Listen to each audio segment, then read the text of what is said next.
जैसा कि हमने पहले पढ़ा है कि खाते दो प्रकार के होते हैं, व्यक्तिगत खाते, अव्यक्तिगत खाते। व्यक्तिगत खाते पर्सनल अकाउंट, अव्यक्तिगत खाते इम्पर्सनल अकाउंट। व्यक्तिगत खातों के अंतर्गत दो खाते आते हैं, देनदार के खाते मीन्स डेप्टर्स अकाउंट, लेनदार के खाते मीन्स क्रेडिटर्स अकाउंट। अव्यक्तिगत खातों के अंतर्गत वास्तविक या वस्तुगत खाते मीन्स रियल अकाउंट। अव्यक्तिगत खातों में दूसरा पार्ट होता है नाम मात्र के खाते या आय व्यय संबंधी खाते अथवा लाभ हानि संबंधी खाते मीन्स नॉमिनल अकाउंट। अब इसको आगे डिस्क्रिप्शन करते हैं इसका। Personal account. पर्सनल अकाउंट ये वे खाते होते हैं जिनका संबंध व्यक्तियों, फर्मों, संस्थाओं अथवा कंपनियों आदि से होता है, वह व्यक्तिगत खाते कहलाते हैं। वे खाते जिनका संबंध व्यक्तियों, फर्मों, संस्थाओं अथवा कंपनियों से होता है वो व्यक्तिगत खाते कहलाते हैं। So simple. अब व्यक्तिगत खातों को तीन भागों में बांटा जाता है। कौन कौन से? नंबर 1 प्राकृतिक व्यक्तिगत खाते मीन्स नेचुरल पर्सनल अकाउंट। कृत्रिम व्यक्तिगत खाते मीन्स आर्टिफिशियल पर्सनल अकाउंट। प्रतिनिधि व्यक्तिगत खाते मीन्स रिप्रेजेंटेटिव पर्सनल अकाउंट। अब प्राकृतिक खाते। प्राकृतिक खातों के अंतर्गत राम का खाता, पूंजी का खाता, आहरण का खाता, देनदारों का खाता, लेनदारों का खाता और मुनीर खां का खाता, ये प्राकृतिक खातों के अंतर्गत आते हैं।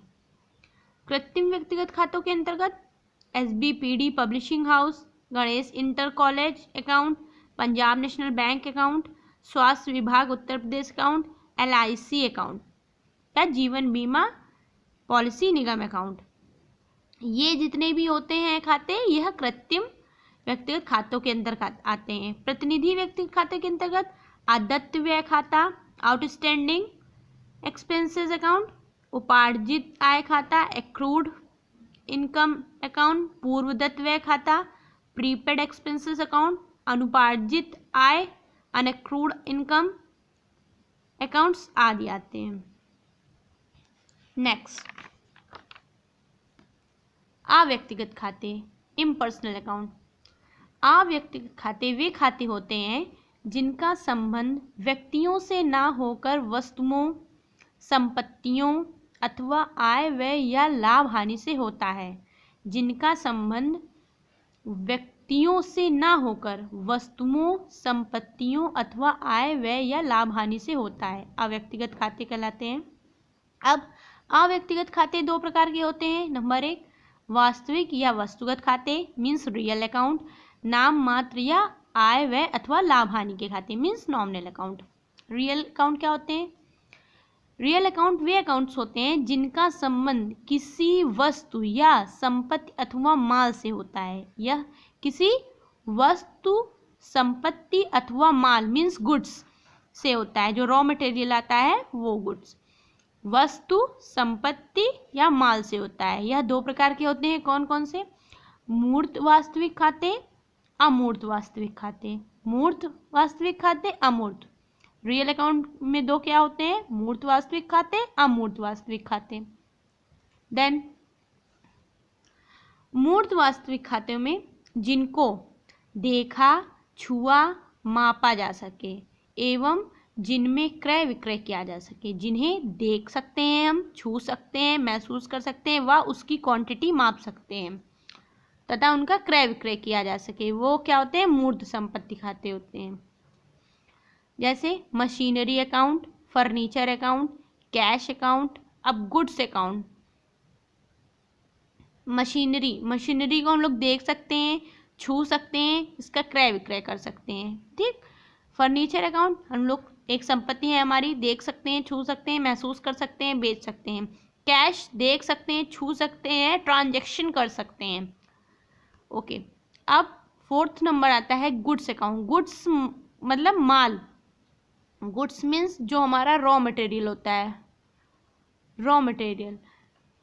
इसमें purchase account, sales account, purchase return, sale return, stock, goods जो होता है, गुड्स में परचेज अकाउंट मतलब गुड्स को हम लोग परचेज कर सकते हैं, सेल्स कर सकते हैं, तो ये गुड्स के अंतर्गत ही आता है। परचेज रिटर्न, मान लीजिए हम लोगों ने कोई माल परचेज किया, हमको नहीं पसंद आया या उसकी हमें नीड नहीं है, तो हम उसको रिटर्न कर सकते हैं, उसको कहाँ जाएगा, परचेज रिटर्न अकाउंट में। सेल रिटर्न, कोई चीज़ हमने सेल किया, अगले बंदे को नहीं पसंद आया, अगले बिजनेसमैन को नहीं पसंद आया या उसकी कंपनी में उसकी नई वैल्यू है, वो आपको रिटर्न कर देगा, तो उसको हम सेल्स रिटर्न में डालेंगे। और स्टॉक अकाउंट, हमने जो माल इस ईयर में बेचा और जो माल मेरे पास आया, उसके बाद उस सबके ट्रांजेक्शन के बाद जो स्टॉक लास्ट ईयर में हमारे पास बचता है वो होता है हमारा स्टॉक, मीन्स रहतिया, वो हमारा स्टॉक अकाउंट में चला जाता है। देन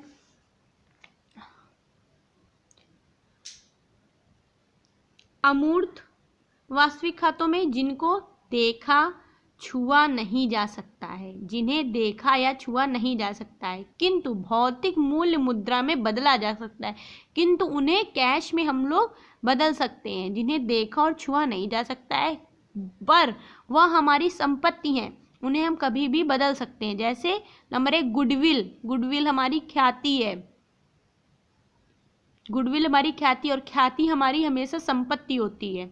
और इसको जैसे कि हमने देखा है टाटा नमक है, तो अभी उस टाइम जो टाटा नमक स्टार्टिंग में आता था वो अभी इस टाइम वो नहीं है, किंतु उसने अपनी गुडविल जो है बेच दी है, तो कोई दूसरी कंपनी टाटा नमक को उसकी गुडविल से चला रही है और उसका प्रॉफिट खुद गेन कर रही है। पेटेंट्स हो गए, ये भी हमारी संपत्ति है और इसको हम देख नहीं सकते, इसको छू नहीं सकते, लेकिन कभी भी हम इसको क्या, कॉपीराइट, किसी भी संपत्ति का कॉपीराइट है उसको भी हम लोग देख नहीं सकते, छू नहीं सकते, लेकिन उसको हम ट्रांसफर कर सकते हैं किसी और व्यक्ति के नाम।